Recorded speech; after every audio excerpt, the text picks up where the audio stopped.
پھر اس نے عورت سے کہا کہ میں تیرے درد حمل کو بہت بڑھاؤں گا، تو درد کے ساتھ بچے جنے گی۔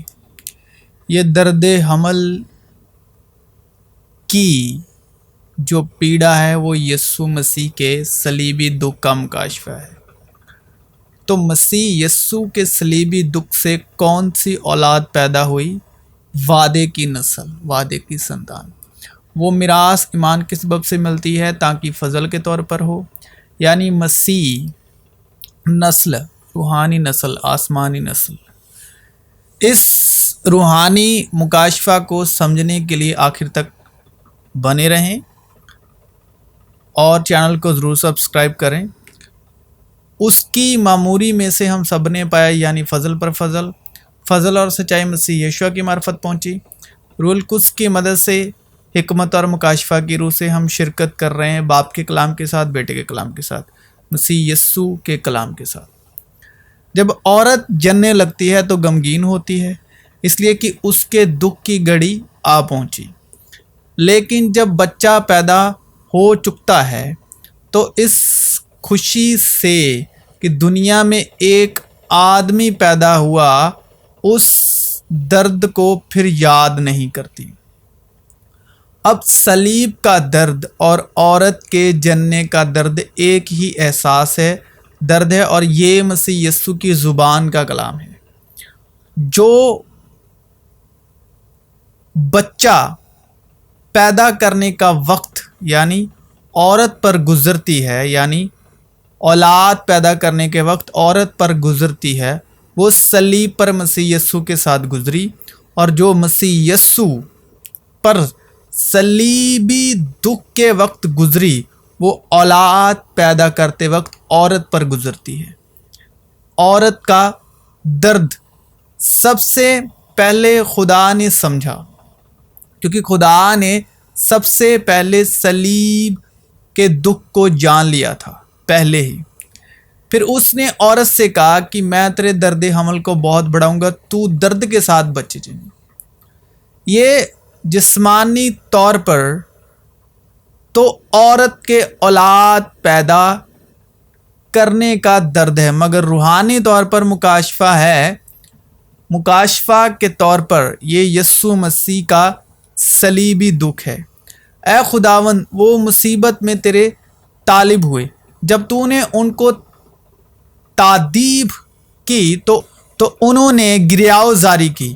اے خداوند، تیرے حضور میں ہم اس حاملہ کی مانند ہیں جس کی ولادت کا وقت نزدیک ہو، جو دکھ میں ہے اور اپنے درد سے چلاتی ہے۔ ہم حاملہ ہوئے، ہم کو درد ذیل لگا، پر پیدا کیا ہوا؟ حوا۔ مطلب حوا کا مطلب کچھ بھی نہیں، حوا کی چران۔ بہت سے سانڈوں نے مجھے گھیر لیا ہے، بسن کے زوراور سانڈ مجھے گھیرے ہوئے ہیں۔ یعنی یہ صلیب کے وقت صلیبی دکھ کا احساس ہے۔ اس وقت جو خداوند یسوع مسیح کی حالت تھی، بہت سے سانڈوں نے مجھے گھیر لیا ہے، بسن کے زوراور سانڈ مجھے گھیرے ہوئے ہیں۔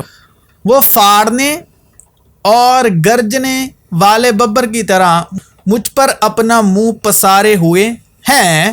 میں پانی کی طرح بہہ گیا، میری سب ہڈیاں اکھڑ گئی، میرا دل موم کی مانند ہو گیا، وہ میرے سینے میں پگھل گیا۔ اور یہی عورت جب اولاد جننے کے وقت یہی احساس ہوتا ہے۔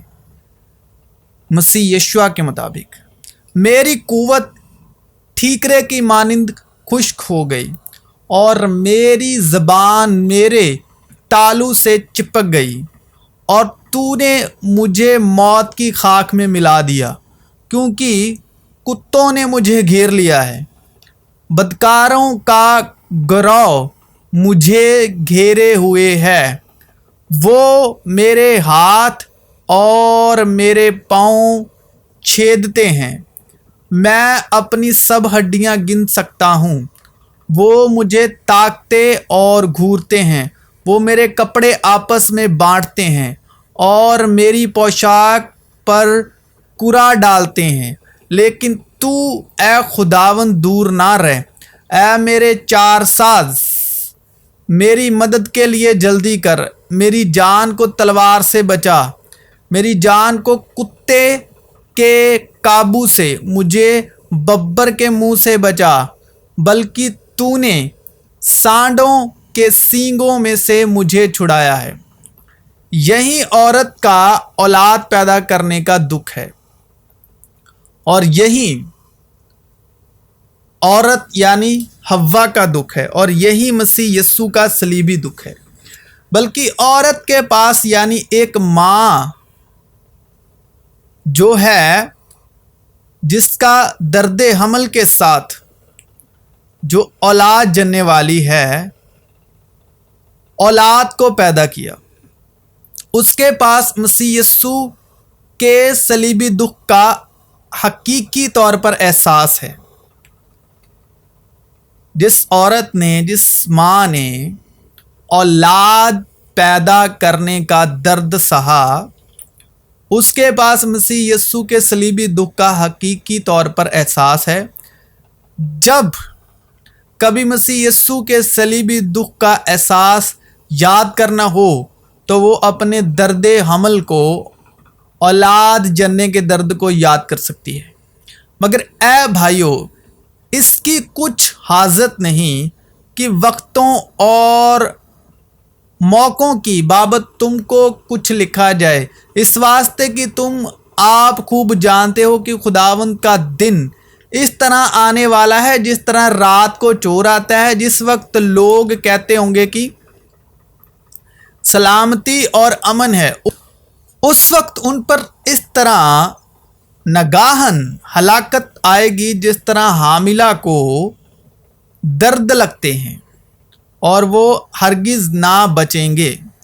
پس جب تم اس اجاڑنے والی مکروہ چیز کو، جس کا ذکر دانییل نبی کی معرفت ہوا، مقدس مقام میں کھڑا ہوا دیکھو، پڑھنے والا سمجھ لے تو جو یہودیاں میں ہوں وہ پہاڑوں پر بھاگ جائیں، جو کوٹھے پر ہو وہ اپنے گھر کا اسباب لینے کو نیچے نہ اترے، اور جو کھیت میں ہو وہ اپنا کپڑا لینے کو پیچھے نہ لوٹے۔ مگر ان پر افسوس ہے جو ان دنوں میں حاملہ ہوں اور جو دودھ پلاتی ہوں۔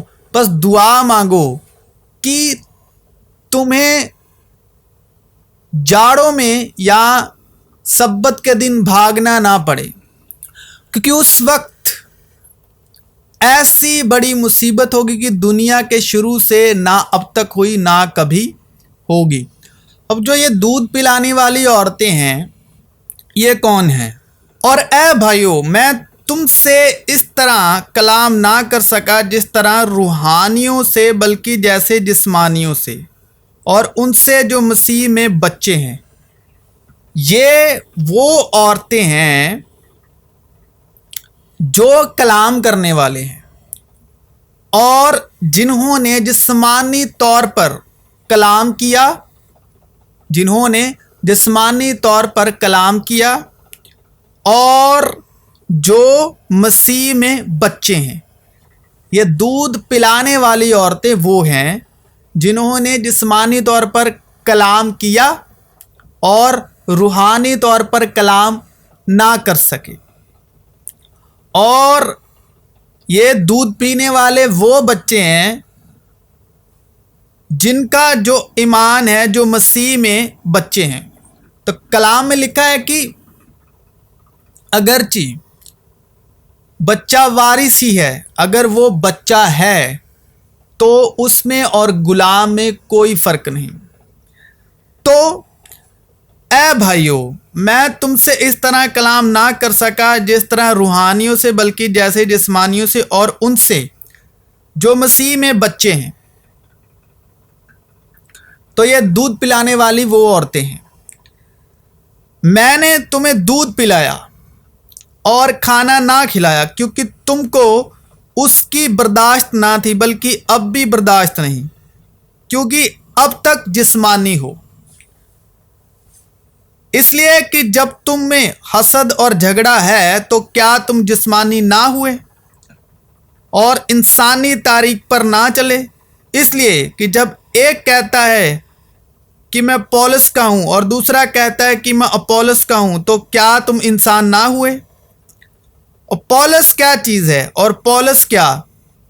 خادم جن کے وسیلے سے تم ایمان لائے، اور ہر ایک کی وہ حیثیت ہے جو خداوند نے اسے بخشی۔ تو یہ وہ ہیں دودھ پلانے والی عورتیں، وہ ہیں جنہوں نے جسمانی طور پر کلام کیے، اور ان سے جو دودھ پی رہے ہیں وہ ہیں جو مسیح میں بھی بچے ہیں، کیونکہ اس وقت ایسی بڑی مصیبت ہوگی کہ دنیا کے شروع سے نہ اب تک ہوئی نہ کبھی ہوگی۔ افسوس ہے جو ان دنوں میں حاملہ ہو، اور حاملہ ہونے والی وہ ہیں جس طرح مسیح نے دکھ سہ کر مسیح نسل کو پیدا کیا، مسیح نسل کو جنم دیا۔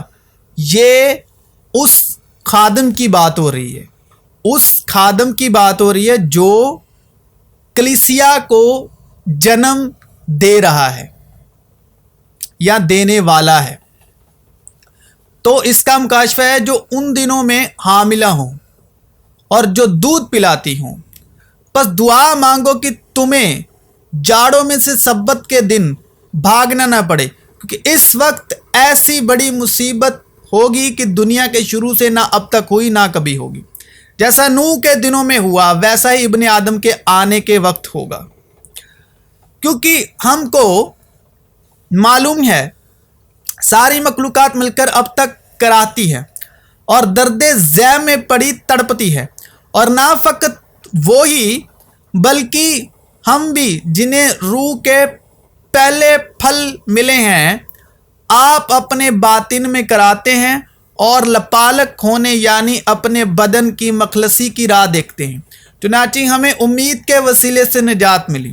اے میرے بچوں، تمہاری طرف سے مجھے پھر جننے کے سے درد لگے ہیں، جب تک کہ مسیح تم میں